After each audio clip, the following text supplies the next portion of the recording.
It's not true. I'm very dizzy and light in the head. This is fucking hot. Holy shit. This is a cool space. I don't think I've done a show in the apartment stage, but like this is wild. Because 10 years ago, this was just a place for the cooks to do heroin.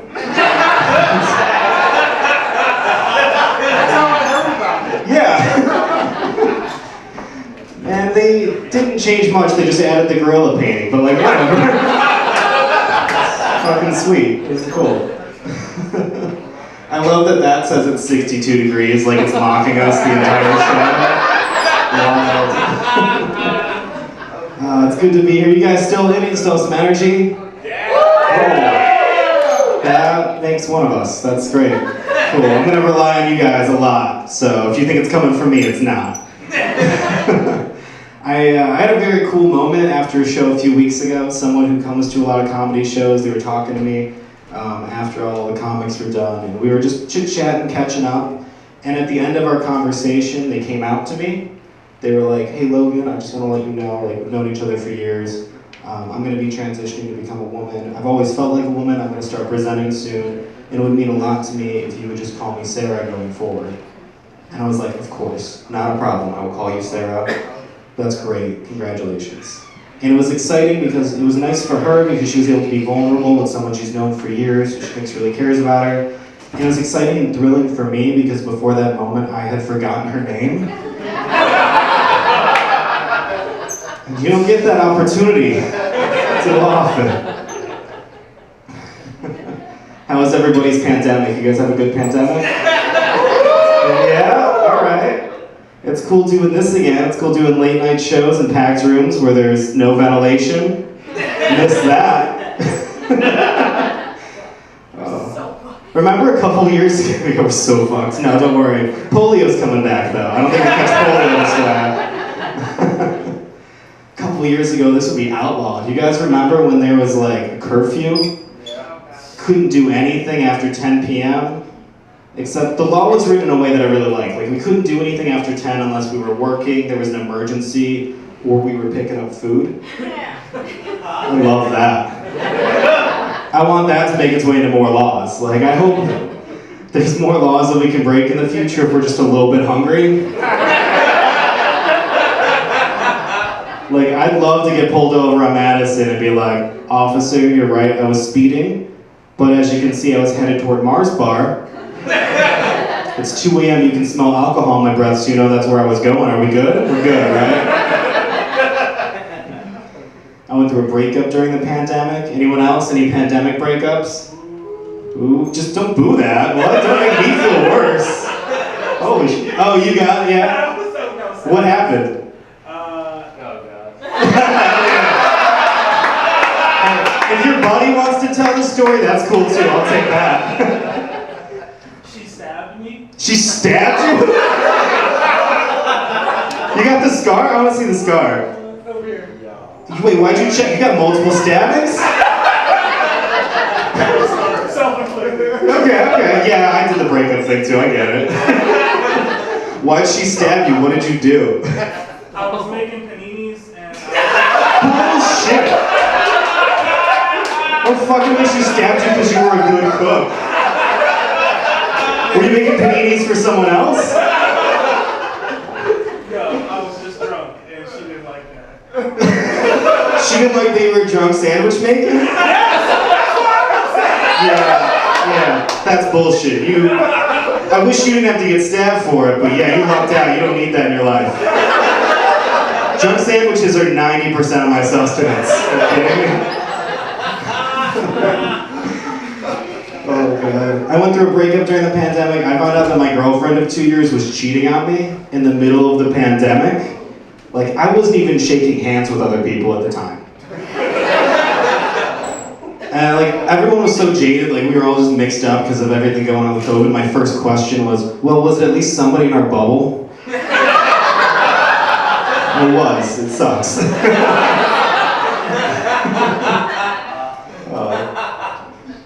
Going through a breakup during the pandemic meant that I got to date during the pandemic though, and that was great. Anyone else here single during the pandemic? Yeah, that was the best. I went on Tinder right away. Everyone was afraid to go to bars. Every woman I matched with, they were just like, hey, so I don't want to go anywhere, I'm really worried about this COVID thing. Can you just come directly to my apartment? I was like, thank you, China.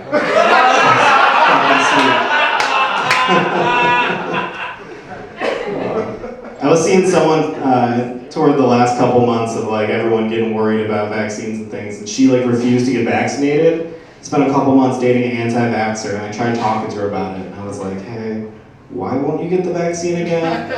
And she was like, well, I don't trust the government to put things into my body. I was like, fair. Counterpoint though, you're letting me put things into your body. I'm much less reputable than the government. I miss traveling though. Like, I didn't get to travel much during the pandemic. Couldn't go overseas. The most exotic place I went for 2 years was Beckley, West Virginia. Anyone here ever been to Beckley, West Virginia? Don't go. I was there on a rafting trip with some buddies, and we were trying to find other things to do. So my friend went on Google, and he found a 2-star review for a strip club called Southern Exposure. That's exposure with an X. Easily the worst place I've ever been in my life. Just to paint a picture, so Southern Exposure sits in the middle of a trailer park. It is the only 2-story building for like 8 miles. We walked in on a Saturday night at midnight. There's maybe 6 patrons there. There's 3 dancers. I go to the bar and I was like, hey, how much is like a Miller Lite? And he goes, well, a Miller Lite's gonna be $7. I was like, great. Can we get 3 Miller Lites? And the bartender goes, that'll be $23 or $24. Bad start. This is not good. So we get our beers, we sit down at the stage. Like I said, there's only 3 strippers that night. Only one of them can use the pole. And she did it to fix the ceiling tile.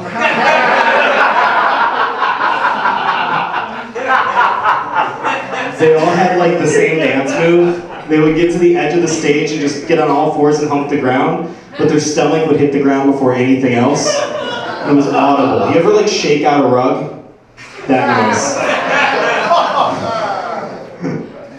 One of my buddies, he thought this was gonna be a crazy night. He brought $5,000 with him. He was like, we're gonna get nuts at this West Virginia strip club. He spent maybe $80. 23 or 24 were on our beers. The manager saw that we were not having a good time. He came up and was like, do you guys want to hear about the VIP room? And I was like, you're goddamn right we do. He goes, okay, so for $700, I said, stop. $700 is like the GDP of West Virginia for a year. And he's like, for $700, you can pick any stripper you want, go into the VIP room, we have a hot tub, no clothes, no questions.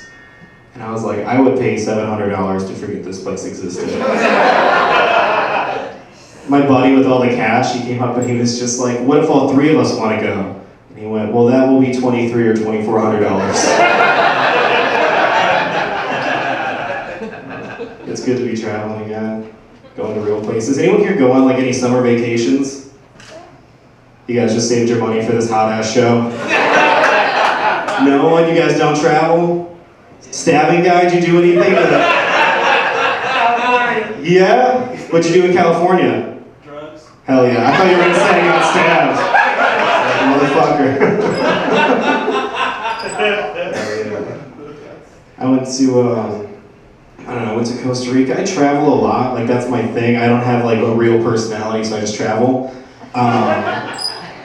But like, I go into it with the mindset that like, the grass isn't always greener. A lot of people travel because they think it's better in other places. It's not. I always defend America wherever I go, probably wrongfully. Like one time I was in France and someone was talking shit about McDonald's. And they were like, do you ever see what they put in McNuggets? And I was like, you guys invented foie gras. Fucking start with me at McDonald's, man. The worst though was, I was in Iceland one time, and Iceland's a beautiful country. It's got like 1,000 years of Viking history. Everyone's like Irish, Norwegian mix. They look like me, but with better beards. And they hate tourists, that's the only thing. It's a beautiful place, but they hate tourists. So I was there drinking at like 4 a.m. at a bar, and I'm sitting with this Viking dude. So picture that in your head. You know, 9 feet tall, 300 pounds of muscle, giant beard, beads in the beard. You've seen Game of Thrones. We're talking, and then he starts talking shit about America. He's like, America is the most racist country in the world. If you say that to me in America, I'm like, hell yeah, this sucks. We gotta fix this. You tell me that in Iceland, I go, not at all. Not even fucking close. So I look at this Viking, keep in mind, 9 feet tall, 400 pounds of muscle, carries an axe with him at all times. You know how they look.